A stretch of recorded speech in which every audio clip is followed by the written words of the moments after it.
Hello my dear friends, welcome to my new video. In this today's video, I Pranafad, your master teacher of Little Dear Sir channel, is here with you a very new and interesting topic.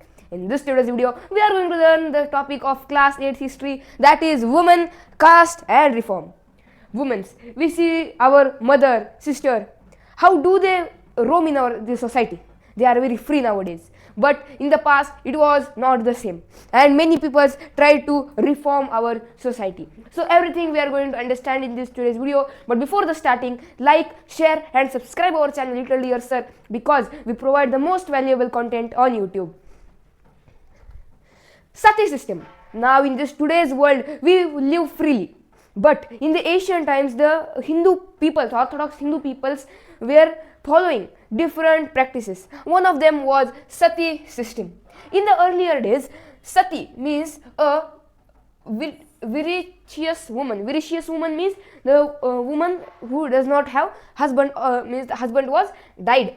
Was a custom here. A widow has to immolate herself on her husband's pyre. Means if the husband is died and he is being fired, his dead body is being fired, so a living woman, his wife would be she would go on his pyre and sit. Although she was living, so she would die there, or committed suicide in another fashion, willingly or against her wish. If she will to go, then she should go, and if she is not willing, then also the society would make her do that. Next was the child marriage, an early age marriage where the boy and the girls are innocent and does not understand the meaning of marriage system. In the earlier time period, now the government has changed the age for the marriage, that is 18 for girls and 21 for boys. But in the earlier time period, it was not like the same. As per Indian judiciary system, age of under 18 year and the boy 21 year is considered as child marriage. Means under this age, if anyone tries to marry the child, he or she would be jailed and punished. Here are some photos. Here you can see the child marriage. In child marriage, both boy and the girl are not developed mentally and physically, thus resulting to mental stress and medical complications. Walking towards changes. Now these things were happening in our society, but we should change this. Some people came and changed this. First was the Raja Ram Mohan Roy. The attitude towards women and social customs started changing from the early 19th century. It started to change. The changes took place due to various reasons. There were various reasons of the change. First reason was that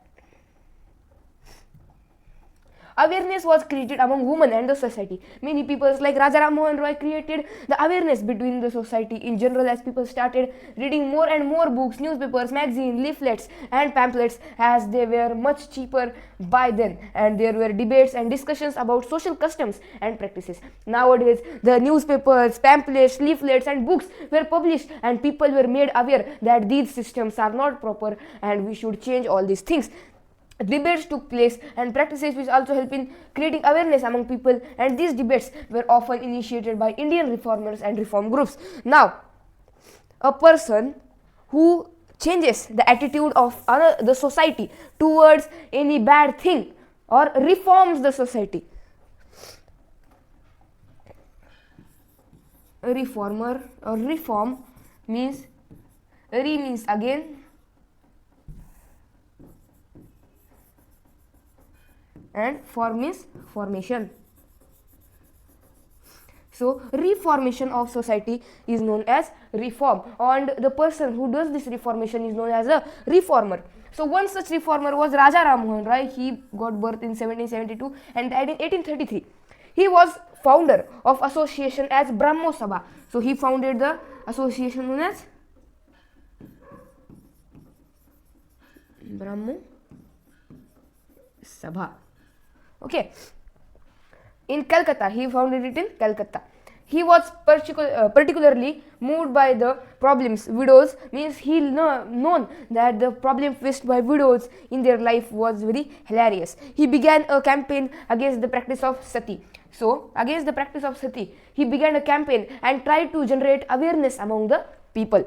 British officials had also begun to criticize Indian customs. Now the Western people, who were the British, they also tried to stop this Sati Pratha because in their opinion also it was not good.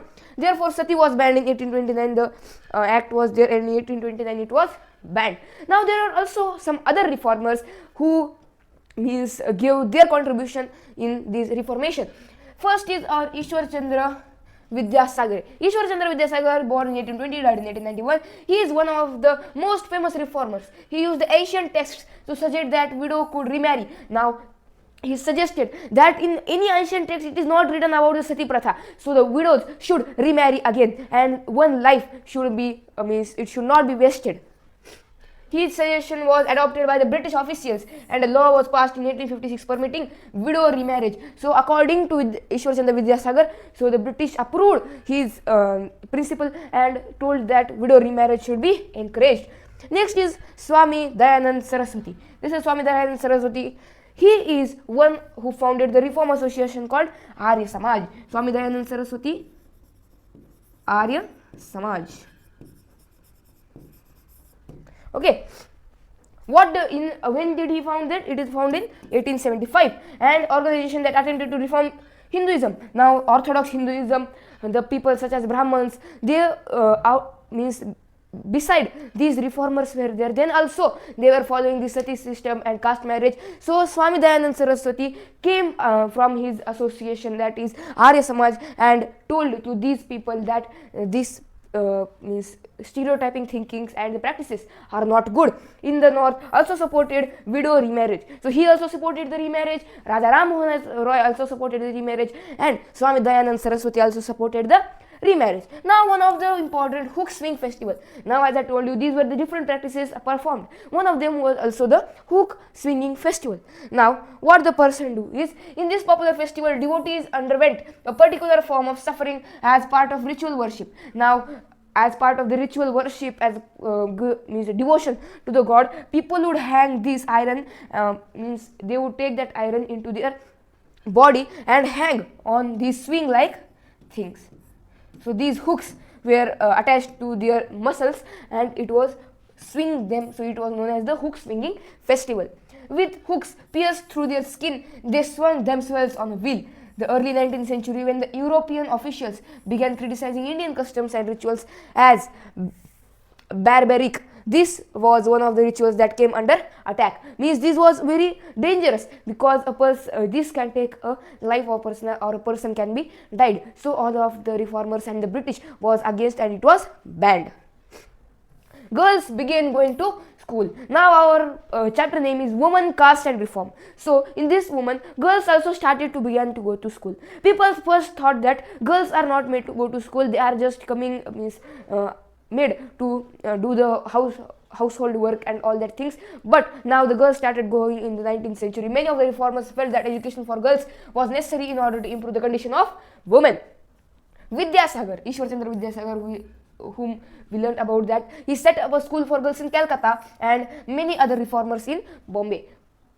So the school of the girls were set in Calcutta and Bombay. Okay.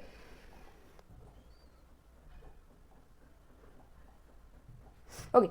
Problems faced by girls going to school. Now the girls were going to school, but what were the problems faced by them? First, that when girls opened the school for the girls were opened in the mid 19th century, many people were afraid of them. They were afraid that if these girls are going to the school, what will happen of us? The household work, who will do this household work?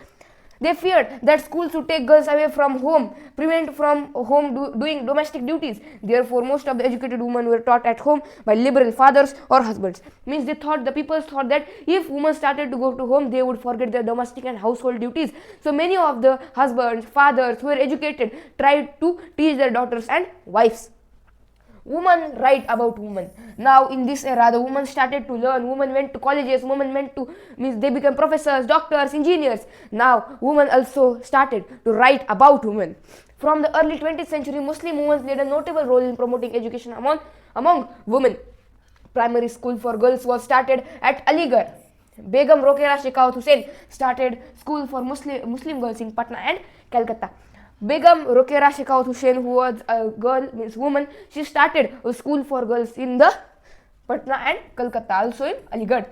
In the 1880s, Indian women started going to universities for higher education. They became doctors, teachers, engineers, and in this today's society also, women are never back.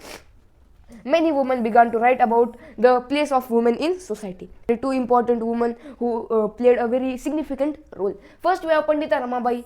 Pandita Ramabai was an Indian Christian who tried to change many things in India. A poet and a scholar tried to improve the lives of women in India. She wrote many books. Now she was an Indian Christian and she was educated, so she tried to write about the women and the lives of women in India. She wrote many books, including her popular The High Caste Indian Woman, which showed the troubles of child wives and women in India. It showed the trouble of child wives and women in India. Tarabai Shinde. Second woman is Tarabai Shinde. She was a feminist activist. Feminist activist means a reformer, kind of reformer, but a female reformer who protested particularly at caste in 19th century in India. She was a woman educated at home at Pune. She is known for her published work. Now, she was from Pune and she wrote about the woman. Her famous book is that Stri Purush Tulna. Stri Purush Tulna is comparison between women and men. Originally published in Marathi, it was published in Marathi in 1882, criticizing the social difference between men and women. These were the two important women. Now we will go to the second half of the chapter, that is caste and social reform. Jatis, Varnas, caste, these all things were very particularly admired means the people were admiring all these things in this era. Apart from demanding equal right of women, and society reformers also fought against the caste system that was prevalent in India during the early 20th century. In the early 20th century, these things of caste, reform, jatis, varnas took a major place in the society. The Prarthana Samaj adhered the tradition of bhakti that believed in spiritual equality of all caste. So the Prarthana Samaj believed that every person should be equal in the caste. Paramhans Mandali was founded in 1840 in Bombay. Paramhans Mandali was Paramhans Ramakrishna Paramhans, who was the guru of Swami Vivekananda. So this Mandali was founded in 1840 at Bombay, and it worked for the abolition of castes. These Paramhans Mandali said that there should be no caste. Many of these reformers were people of upper caste. During the course of 19th century, Christian missionaries became active. They set up schools for tribals and lower caste children. Lower caste children, tribals, were not given this important place in the society. So the Christian missionaries tried to convert them into Christianity and made schools, colleges, and given them right and made them equal in the society. So the Christian missionaries kind of played a good role in the society for the lower caste people. But at the same time, the people from lower caste, in order to get off the exploitation from upper caste, began to migrate to cities where there were new demand of labor. The Paramhans Mandali. So the lower caste peoples were going to the cities and getting labor jobs. So demands for equality and justice. Now many people demanded for the equality and the justice in the society. During the second half of the 19th century, people from within the lower caste began organizing movements against caste discrimination and demanded social equality and justice. Now debates took place, the books were written, and the caste and the movements against the caste discrimination took a major place in the society, and many people, the non-Brahmin people, thought that the caste system should be abolished. So Ghasidas founded the Satnami movement in central India. This is the Ghasidas. He belonged to the lower caste. Many of these leaders and reformers belonged to the lower caste because they wanted equality and a part in the mainstream society, and worked among the leather workers and organized a movement to improve their social status. Their social status was very less, and to improve it, they started to fight against these mainstream society's people. The second person we have is Haridas Thakur. Worked among the lower caste Chandala cultivators, Eastern Bengal. He questioned the Brahminical texts that supported the caste system. He questioned that why it is so, why we are called the so caste people, what sins we have did. So this is Haridas Thakur, and he promoted, or he abolished, or he tried to question the Brahminical text who described the caste system. Gulamgiri. Gulamgiri is a book written by Jyotirao Phule. Mahatma Jyotirao Phule, who was born in 1827, who was the most vocal. Vocal means to active part in all the things and raised voice against these peoples. He studied in Christian missionary school. He attacked the Brahmins Brahmins to claim superiority. Now the Brahmins were known as superiors. Why these are superiors? He argued that the Aryans were foreigners who subjugated the true children of the country. He said that the Brahmins are not the real persons of this India. Dravidians are the real persons of this India, and the Aryans are invaders who came here and ruled the India. And these Brahmins are the Aryans, and they should not be said as the superior. He founded the Satyashodak Samaj. Satyashodak means finding the truth. To promote caste equality, he wrote a book named Gulamgiri in 1873. He dedicated his book to all those Americans who had fought against slavery. Why I have written these 10 years is because when he wrote his book Gulamgiri, before that 10 years means the American Civil War had took place, where there was a fight between the blacks and the whites in the America, and blacks were treated as the slaves in the America. So there was a war between them, and finally they were treated as equal. And he compared the status of the slaves in India and America. So this was the book written by Mahatma Jyotirao Phule, that is Gulamgiri. Who could enter temples? In this today's era, the temples are open for all the persons. In the Hindu religion, temples are a very important place for them. Ambedkar, Dr. B.R. Ambedkar, who was a very important personality in our whole history. He written our constitution, and he was born in a Mahar family. Mahar family is nothing but the low caste. It is a lower caste. As a child, he experienced what caste prejudice meant in everyday life. In school, he was forced to sit outside the classroom and was not allowed to drink water from the taps that upper caste children used. Now, in the childhood itself, he saw that the caste system was very effective. The rich caste or the upper caste peoples were treated goodly, and the lower caste peoples were treated very badly. He was made to sit outside the class. He was made to not drink the water from the taps from which the upper caste children would drink. He was very angry from the childhood itself, and in 1927 Ambedkar started a temple entry movement in the Mahar family. In the Mahar caste peoples were not allowed to go into the temples. So he made, and in 1927 started a temple entry movement in which his Mahar caste followers participated, and Brahmin priests were outraged when Dalits used water from the temple tank. So they made the temple entry movement, and the Brahmin priests were told that Dalits can use the water from the temple tank. He led these movements between 1927 and 1935. His aim was to make everyone see the power of caste prejudice within the society. The non-Brahmin movement. Now the upper caste peoples were having no problems, but the people which were from the non-Brahmin caste, they were having too much problems. So most of the reformers, leaders were from the non-Brahmin castes or the lower castes. The non-Brahmin movement started in the early 20th century. It was started by the non-Brahmin caste who were educated, wealthy and influential. The movement was directed against the authority of the Brahmins and injustice of the caste system. This non-Brahmin movement said that the caste system is injustice, so it is not equal for all the persons. First person we have, that is E.V. Ramaswamy Nayakar, also known as Periyar. He was also called Periyar. He came from a middle class family. He had been ascetic in his early life and had studied Sanskrit scriptures carefully. He was working in the Congress and also studied the Sanskrit scriptures. Later he became a member of Congress. He soon left the Congress as he felt that party discriminated among castes. There was a feast, and the lower caste and upper castes were differentiated to eat in that feast. So he thought to become a reformer and left the Congress. The lower caste were made to sit at a distance from the upper caste.